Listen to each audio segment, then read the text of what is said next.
the other day I went and I actually did a modeling gig, which is, it's funny to do in your 50s. You know, all of a sudden you're doing work for a clothing company, and you know, randomly they'll be like, hey, we want to get a couple shots of you in this t-shirt or this hat, or you know, whatever.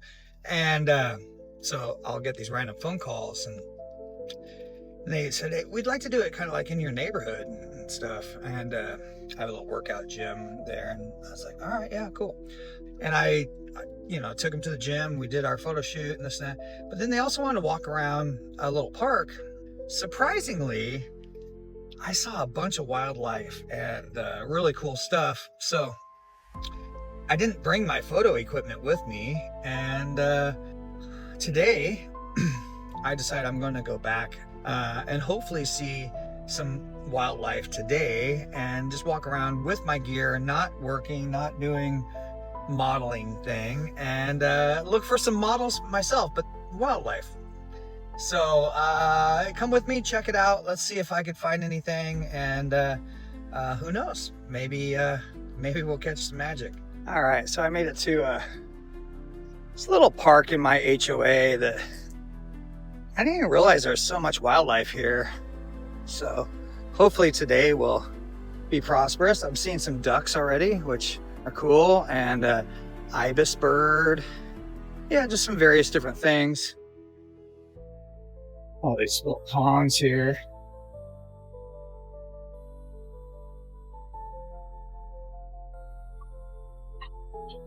This guy's pretty cool. So I got this cheap drone off of TEMU. It looks like a fancier one until you hold it in your hands. I'm gonna do a little flyby, see if I can make it work. Potentially crash it in this water and lose my money, but all right. So that first little area was pretty good, but I tried to get this cheap drone that I bought off of TEMU to take off, and I couldn't do it. So by the time I was ready to shoot, some landscapers were kind of scaring everything away and super loud with their leaf blowers. So I'm moving to a different part of the park here, and we'll see what I could find.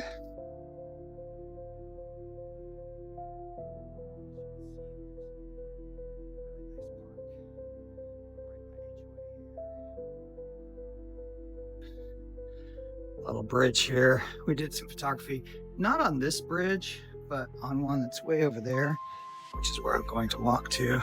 And yeah, this is it.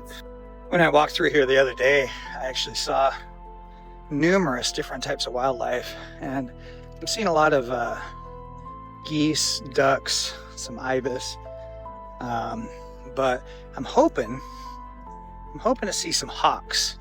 I saw a hawk here the other day that looked really impressive, and then it let me get pretty close, but I didn't have any gear with me, so I'm hoping to get like a hawk in action.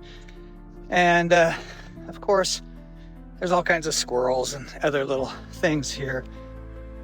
Really do live in a really beautiful neighborhood. There's a lot to offer here, and I've never even walked these paths or checked things out until the other day. Lived here a year and didn't even realize there's a nice little sanctuary right here. So there we go. I don't know if you guys can see it, but there's a hawk right there. Some turtles down in the water. There's a gray egret there. There's the hawk right there. So I'm gonna get my camera out and see if I can get some shots. The hawk is just being super nice, just chilling. Let me capture everything. And he's probably hunting here in the water, looking for something. But what a great model. Well, I'm pretty stoked on that. Right away, I came across a hawk that was super close. I don't know if I got like the best action shots necessarily, but he let me take some shots, which was nice. Also got a couple of pictures of an egret, and both the birds flew away pretty quickly. So I'm gonna walk to the other side and see if I can get anything else.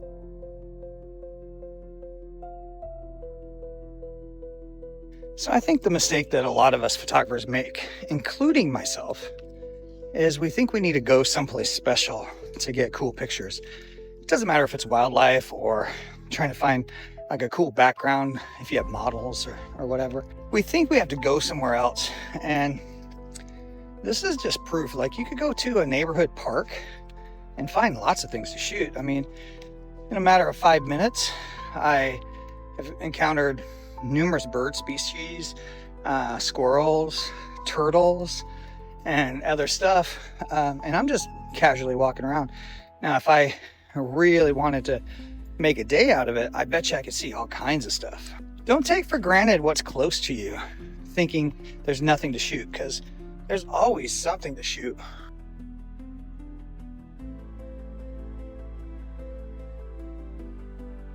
Decided to sit down for a little bit. I'm watching an egret just over here, just chilling. I'm kind of hoping to catch him fishing, or getting some lunch of some sort. I don't know if I will. Sometimes they'll just sit and do nothing for, seems like forever, but it's nice to just sit down and relax. And I'm a little in the shade, a little in the sun, so I'm not overheating. And of course I brought some water with me, and we're just trying to have a relaxing day. If I get some cool pictures out of it, great. If not, man, what a great, beautiful day just to sit and watch nature, One thing I forgot to mention is I'm an extremely impatient person, and this is so convenient because you can tell I'm in a neighborhood. But in this neighborhood, we got such a nice little pond structure. We've got bridges over there. And just right over here, we have the egret just chilling, just relaxing, hanging out. He's not threatened by me, and obviously I'm not threatened by him, but I should be able to get a couple of pictures of him. I think the moral to the story today is, don't take the things around you for granted. Just because you don't live in what you think is this exotic location doesn't mean there isn't interesting things to see. I mean, if you just take your time and wait, you might see that bird that you've been waiting for. You might see something you didn't expect. You might see nothing, but there's nothing wrong with relaxing a little bit. Take time to smell the roses, like they say,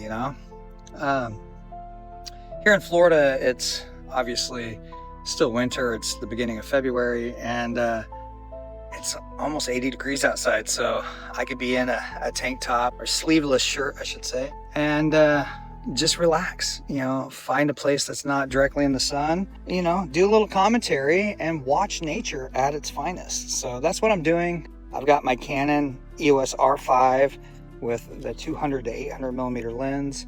I also have a few other lenses in my backpack here, but I think this is perfect for the time of day it is and not getting so close that I scare nature too much. With the lens, I could get just close enough to where the pictures are going to be interesting. So what I'm doing is I'm taking my time right now just to play with settings on the camera, try some different metering modes, and just watch, just enjoy, be patient, relax. I have to tell myself this all the time. Relax. There's no rush. Well, I think I got enough of this egret, and it doesn't look like he's actually going to try and get any food, so I'm going to move on.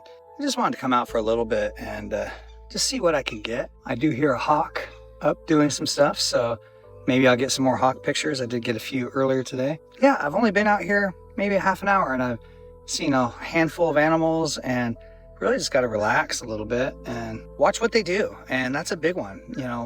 Seeing how animals act in the wild is something to put in your back pocket, because you'll start to see how they react to different things, and you could predict their behavior just a little bit and get yourself some more unique shots, because you'll know when they do a certain thing, they'll do another certain thing.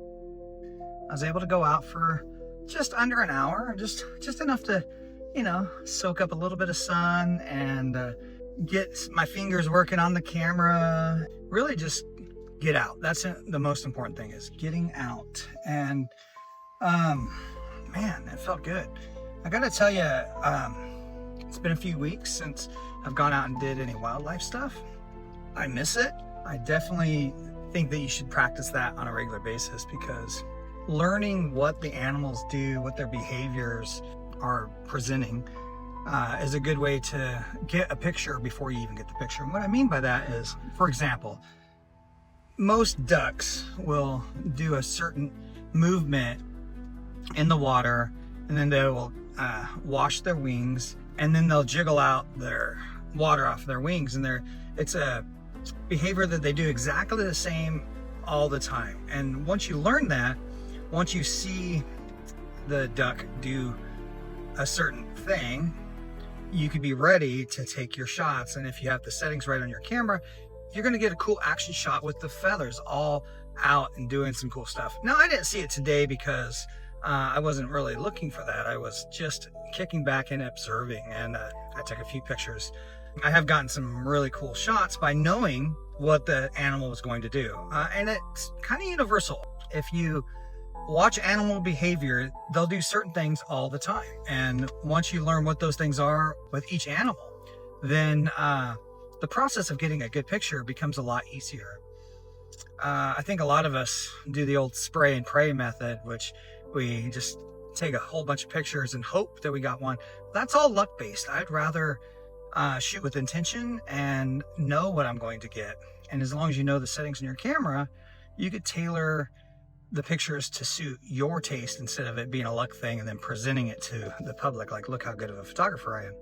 That's not really being a good photographer. It's being there. That's it. It's literally, hey, I showed up and I had a camera, but everything was on automatic, so I didn't really know what I was going to get. If you watch the behaviors, you will know what you're going to get before you get it. And then your day is just much better. You know, now you just have to find the animals. And if it's a certain type of duck, you'll know, okay, if I watch it for long enough, it's going to dip into the water and then it's going to clean its wings. And, you know, if I come at a certain time, it's feeding time. If I, you know, whatever it may be, get used to watching the behaviors, and then you will be blessed with some really good photography. So anyway, peace.